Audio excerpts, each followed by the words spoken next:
సంధ్యా theatre ఘటనలో ప్రముఖ సినీ నటుడు అల్లు అర్జున్ ఇవాళ నాంపల్లి కోర్టు ముందు హాజరు కానున్నారు. ఇదే అంశానికి సంబంధించిన పూర్తి డీటెయిల్స్ మా ప్రతినిధి భాస్కర్ అడిగి తెలుస్తున్నా. భాస్కర్, చెప్పండి, అల్లు అర్జున్ ఏ టైంలో నాంపల్లి కోర్టుకు హాజరవుతారో అప్డేట్స్ ఏంటి? నాంపల్లి కోర్టులో రెగ్యులర్ బెయిల్ పిటిషన్ దాఖలు చేసినటువంటి అల్లు అర్జున్ ఇప్పటికే హైకోర్టు ఇచ్చినటువంటి మధ్యంతర ఉత్తర్వులు ఏవైతే ఉన్నాయో మధ్యంతర బెయిల్ పైన ఆయన బయట ఉన్నాడు. 4 వారాల పాటు ఆయనకు మధ్యంతర బెయిల్ మంజూరు చేసింది హైకోర్టు. జనవరి 21తో ఇది ముగుస్తున్నప్పటికీ నాంపల్లి కోర్టు గతంలో రిమాండ్ విధించింది సంధ్యా థియేటర్ కేసులో, సంధ్యా థియేటర్ ఇన్సిడెంట్ లో. ఆయనకు దాని తర్వాత ఆయన హైకోర్టును ఆశ్రయించడం 4 వారాల పాటు మధ్యంతర బెయిల్ రావడంతో ఇవాళ నాంపల్లి కోర్టుకు హాజరవ్వాల్సింది. కానీ ఇప్పటి వరకు అల్లు అర్జున్ హాజరవుతారని చెప్పారు. కానీ ఇక్కడ కోర్టు దగ్గర భారీగా జనాలు వస్తుండటంతో ఆయన చూడడానికి అభిమానులతో పాటు పెద్ద ఎత్తున ప్రజలు వస్తుండటంతో ఆయనను రాకుండా వర్చువల్ గా హాజరవుతాడని కోర్టుకు చెప్పారు. శాంతి భద్రతల నేపథ్యంలో వర్చువల్ గా అల్లు అర్జున్ నాంపల్లి కోర్టుకు హాజరవుతాడు.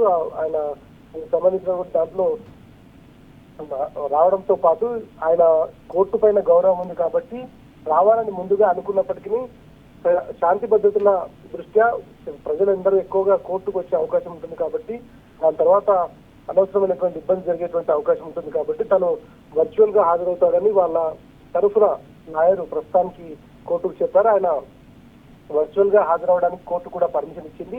అయితే ఇప్పటికే సంధ్యా థియేటర్ ఘటనకు సంబంధించి గతంలో నాంపల్లి కోర్టు ఆయనకు జ్యుడిషియల్ రిమాండ్ విధించింది.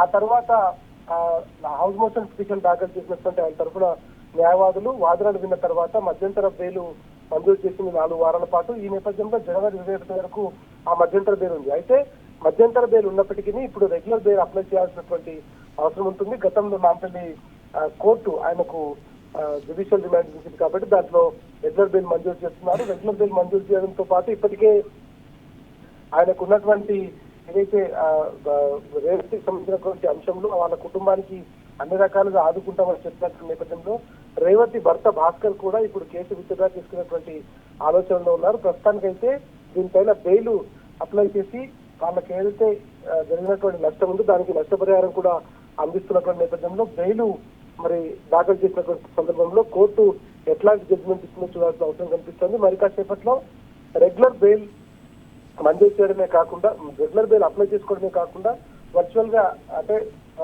ఆయన అల్లు అర్జున్ ఈ నాంపల్లి కోర్టు ప్రొసీడింగ్స్ కి హాజరవుతారని తన తరఫు న్యాయవాది చెప్తున్నారు. ప్రస్తుతానికి ఆయన కోర్టుకు మాత్రం హాజరు కావడం లేదనేటువంటిది చాలా స్పష్టంగా వాళ్ళ పిఆర్ఓ ఇప్పుడే అఫీషియల్ గా ఇన్ఫార్మ్ చేశారు. మరి కాసేపట్లో వర్చువల్ గా ఈ నాంపల్లి కోర్టుకు సంబంధించినటువంటి ఇష్యూ ఏదైతే ఉంది దాంట్లో వర్చువల్ గా కోర్టు ముందు తనకు సంబంధించినటువంటి ఇష్యూని కూడా వినిపించే అవకాశం కనిపిస్తోంది. Right Bhaskar, thank you.